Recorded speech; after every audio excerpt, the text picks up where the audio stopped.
میرا مالک کسی کو بھی خالی دامن اس ذکر سے واپس نہ بھیجے، نیتوں کے مطابق اجر عظیم عطا فرمائے۔ اپنی اپنی دعاؤں کی مستجابی کے لیے، بیمار مومنین کی صحت یابی کے لیے، تنگ دست مومنین کے وسعت رزق کے لیے، اپنے اپنے مرحومین اور شہدائے ملت جعفریہ کے بلندی درجات کے لیے، خصوصاً منتقم آل محمد وارث خون حسین ضامن نسل مصطفیٰ ضمانت نسل محمد، حقیقی آیت اللہ، حقیقی حجت اللہ، حقیقی لسان اللہ، حقیقی مشیت اللہ، پاک بی بی کے بے مثل و مثال بیٹا سلطان زمانہ سلطان کائنات کی جلد سے جلد آمد کے لیے بلند سے بلند صلوات کی تلاوت فرمائے۔ بابا جی اجازت ہے جی، دعا کریے گا جی۔ 4 سال سے اس منبر پہ حاضر ہوں اور 4 سال مذہب محمد و آل محمد کا مطالعہ کرنے کے بعد میں نے آج کی اس مجلس کے لیے اپنی خطابت کی سب سے مشکل ترین حدیث کا انتخاب کیا ہے۔ تیرے میرے مولا کا فرمان ہے، ان الموت والحیات خلقان من خلق اللہ، زندگی بھی اللہ کی مخلوق ہے، موت بھی اللہ کی مخلوق ہے، اور جو اللہ کی مخلوق ہے وہ ایک دن مر جائے گی۔ بابا جی لیکن اللہ نے زندگی کو عالم بقا سے بنایا ہے، موت کو عالم فنا سے بنایا ہے۔ میں اپنی خطابت کا پہلا جملہ آپ کے حوالے کروں تاکہ پتہ چلے آپ کی اس علاقے میں کتنی زرخیزی ولایت علی بن ابی طالب ہے، اور منین ولایت علی بن ابی طالب کا کون سا حصہ آپ کی نفیس سماعتوں کے حوالے کرنا ہے۔ زندگی بھی اللہ کی مخلوق ہے، موت بھی اللہ کی مخلوق ہے، لیکن اللہ نے زندگی کو عالم بقا سے بنایا ہے، موت کو عالم فنا سے بنایا ہے۔ چلے میں بات کو ایک مثال کے ساتھ واضح کرتا چلوں، اللہ گھوڑا لے کے اس زمین پہ نہیں آتا۔ جو بندے سے بیدار بیٹھے نہ اللہ کسی کو روٹی پہنچانے اس کے دروازے پہ آتا ہے، نہ اللہ کسی کو موت دینے اس کے دروازے پہ آتا ہے۔ اس نے درمیان میں فرشتے کا وسیلہ رکھا ہے۔ ہائے ہائے، کسی کو روٹی پہنچاتا ہے تو فرشتہ، زمین پہ بارش برساتا ہے تو فرشتہ، زمانے میں جو فرشتہ ہمیں موت دینے کے لیے آتا ہے اس کا نام ہے اسرائیل۔ پھر کبھی تو خاموش کمرے میں بیٹھ کے سوچ کہ اللہ اسرائیل کو کیسے مارے گا، اللہ میکائیل کو کیسے مارے گا، اللہ جبرائیل کو کیسے مارے گا، کیونکہ اس دنیا میں ایک ایسا وقت بھی آئے گا جب اللہ ایک فرشتے کو حکم دے گا، وہ سور پھونکے گا، پوری کائنات تباہ و برباد ہو جائے گی، پھر اللہ جبرائیل کو بھی مار دے گا، پھر اللہ میکائیل کو بھی مار دے گا، پھر اللہ اسرافیل کو بھی مار دے گا، پھر عرش پروردگار کی آواز آئے گی کہ اب مجھے موت کی ضرورت نہیں ہے، کیونکہ جو جنت میں چلا گیا وہ ہمیشہ کے لیے جنت میں رہے گا، جو جہنم میں چلا گیا وہ ہمیشہ کے لیے جہنم میں رہے گا۔ میں اپنی زبان سے نہیں حدیث محمد و آل محمد کا ترجمہ کرنے لگا ہوں۔ پھر عرش پروردگار کی آواز آئے گی کہ میدان محشر میں دمبے کی شکل میں موت کو لایا جائے گا، اور عرش پروردگار آواز دے کے کہے گا میرے نبی بھی کھڑے ہیں، میرے وصی بھی کھڑے ہیں، کسی کے ہاتھ میں اتنی طاقت ہے کہ وہ موت کے گلے پہ چھری چلائے، مجھے عزت سیدہ کی قسم ہے ہر بندے کا قدم پیچھے ہٹے گا یا تیرے اور میرے مرشد علی کا قدم آگے بڑھے گا۔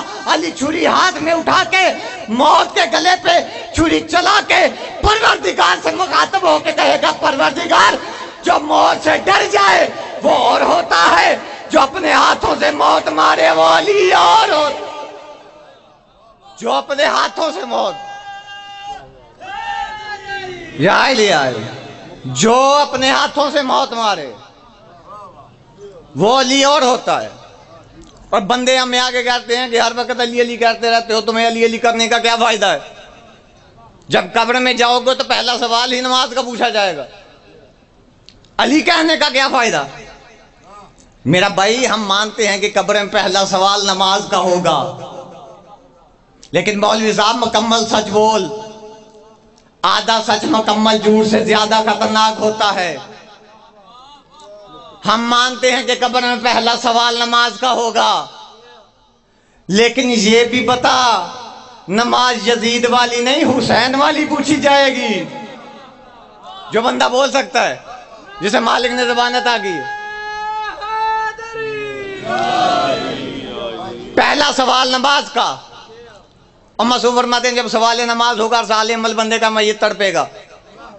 پروردگار کبھی پڑھتا تھا، بندہ تھا، بشر تھا، قدم قدم پہ خطا تھی، کبھی رہ بھی جاتی تھی، لیکن میں کرتا تو تھا اسے سجدہ، لیکن مجھے پتہ ہی نہیں تھا یہ سجدہ معتبر ہی اس وقت ہوا جب کربلا میں حسین نے ادا کیا۔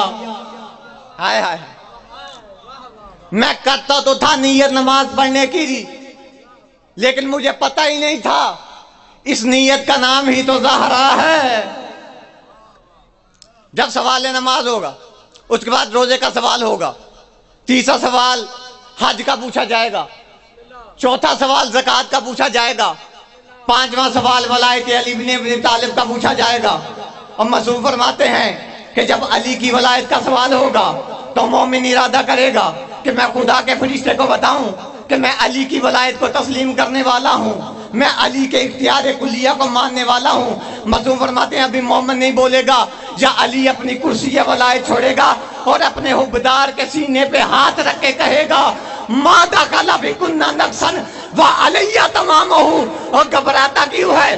نماز تھوڑی ہے میں علی پوری کروں گا،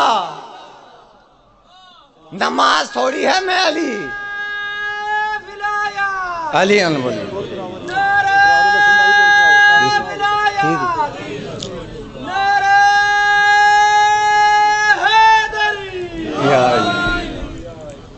عمل کی کمی خیر العمل پوری سکتا ہے، لیکن اگر علی میں کمی ہوئی سجدے ابلیس کے برابر بھی ہوں، سزا جہنم۔ ابھی یہ بابا جی نے نعرہ لگوایا، کچھ بندوں نے جواب دیا، کچھ بندے خاموش بیٹھے رہے۔ اسی جملے پہ میں اپنی نوکری تمام کر کے چلے جاؤں گا، ہدیتاً تحفتاً ہے، یہ آپ کا حق ہے، آپ تک پہنچا دیتا ہوں۔ بابا جی یہ جو لوگ کچھ خاموش ہو جاتے ہیں نا، یہ رسم بھی میرا بھائی آج سے نہیں چلی، یہ رسم بھی غدیر سے چلی ہے۔ جو بندہ بول سکتا ہے آپ کو سلام، یہ رسم بھی غدیر سے چلی ہے۔ جب سوالات کے مجمع میں رسول نے اپنے پرائے کے سامنے علی کا ہاتھ اٹھا کے زمانے کی گردن پہ علی کو واجب کیا، تو کچھ بندے ایسے تھے جنہیں علی اچھا نہیں لگا، جنہیں علی نصیب نہیں ہوا، جن کی روحوں نے علی کو تسلیم نہ کیا۔ رسول مدینے پہنچے، ممبر نبوت پہ تیرا میرا رسول بیٹھا کہ یہ جو دو چار منافق رسول خدا کے سامنے آ گئے، آگے کہتے یا رسول اللہ اتنی جلدی کی ضرورت کیا تھی؟ آپ یہاں مدینے آ جاتے، مسجد نبوی کی چھت ہوتی، ممبر رسول ہوتا، آپ ممبر رسول پہ تشریف فرما ہو جاتے، اپنے بھائی علی کو بلا لیتے، علی کا ہاتھ اٹھا کے زمانے کی گردن پہ علی کو واجب کر دیتے۔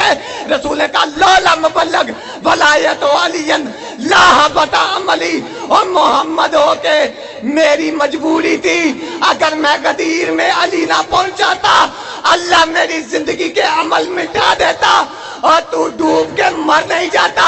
اور جس علی کے بغیر محمد کا عمل مکمل نہیں، تیری نماز کیسے مکمل؟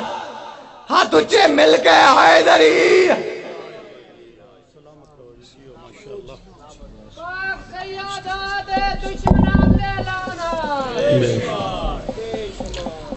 سماعت کیجئے ذاکر اہل بیت ذاکر ابن ذاکر جناب سید نالین عباس آف جنگ، اور ان کے بعد ذاکر اہل بیت جناب وارث علی